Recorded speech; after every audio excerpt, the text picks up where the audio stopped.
Hi అండి, నేను మీ మాదిరి. వెల్కమ్ బ్యాక్ టు మాదిరి కిచెన్. ఈరోజు మన కిచెన్లో వెజిటేబుల్ కిచిడి ఎలా చేయాలో టేస్టీగా సింపుల్గా 10 నిమిషాల్లో రెడీ అయిపోయే వెజిటేబుల్ కిచిడి రెడీ చేద్దాం రండి. మన దగ్గర ఉన్న వెజిటేబుల్ తీసుకున్నానండి. 1/2 కిలో రైసు, 100 గ్రాముల ఎర్ర కందిపప్పు తీసుకుని ఆ రెండు కలుపుకొని శుభ్రంగా 2 సార్లు కడిగి పక్కన పెట్టుకుందామండి.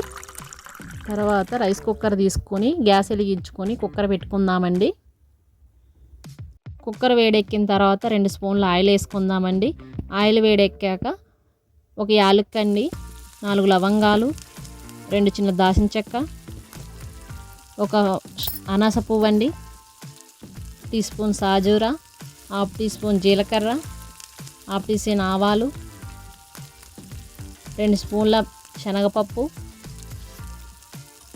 ఒకసారి కలుపుకుందామండి. అందులోనే కొంచెం కరివేపాకు, చిన్నగా కట్ చేసుకున్న పచ్చిమిర్చి ముక్కలు, ఉల్లిపాయ ముక్కలు, చిన్నగా కట్ చేసుకున్న ఒక క్యారెట్ ముక్క, బంగాళదుంప, అవన్నీ వేసుకొని ఒకసారి కలుపుకొని మూత పెట్టుకుందామండి. మూత తీసి ఒకసారి చూసి కలుపుకుందాము. అందులోనే టమాటా ముక్కలు వేసుకుందామండి. ఒక స్పూన్ అల్లం పేస్ట్ వేసుకుందామండి. రుచికి సరిపడగా ఒక స్పూన్ ఉప్పు వేసుకుందామండి. కొంచెం పసుపు. అది మొత్తం ఒకసారి కలుపుకొని మూత పెట్టుకొని ఒక 2 మినిట్స్ పాటు మగ్గనిద్దాము. ఒకసారి మగ్గేలేదో చూసండి. నేను రైస్ 2 కప్పులు తీసుకున్నానండి, 2 గ్లాసులు. దాంతో 3 గ్లాసులన్నర వాటర్ వేసుకుంటున్నానండి.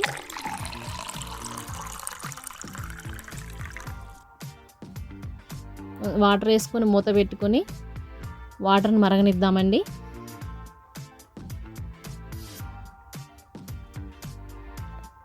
ఒకసారి మూత తీసుకొని చూద్దామండి. ఇగో వేసారి మరిగిపోతుందండి. ఒకసారి ఉప్పు పడుతుందో లేదో ఒకసారి చెక్ చేసుకొని చూసుకొని వేసుకోవాలండి. నేను ముందుగా కడిగి పెట్టుకున్న బియ్యాన్ని అందులో నీళ్ళు లేకుండా బియ్యం మొత్తం వేసుకోవాలండి. వేసుకొని కలుపుకొని కుక్కర్ మూత పెట్టి 2 విజిల్లు వచ్చేదాకా ఉంచుకోవాలండి. 2 విజిల్లు అయిపోయాక ప్రెషర్ పోయాక అప్పుడు ఓపెన్ చేసి మూత తీసి చూసుకోవాలండి. కిచిడి రెడీ అయిపోయింది. ఇంకోండి ఇలా వస్తుంది. ఈ విధంగా వారానికి 2-3 సార్లు చేసుకొని తినడం వల్ల మన ఆరోగ్యానికి చాలా మంచిదండి. పిల్లలకి లంచ్ బాక్స్లోకి సింపుల్గా రెడీ చేసి ఇలా కూడా పెట్టొచ్చండి. మీరు కూడా ఇదే విధంగా రెడీ చేసుకొని ఎలా వచ్చిందో నాకు కామెంట్ చేయండి. నా వీడియో నచ్చితే మీ ఫ్రెండ్స్కి షేర్ చేయండి. నా ఛానల్ని ఫస్ట్ టైం చూసేవాళ్ళు సబ్స్క్రైబ్ చేసుకోండి. Thank you.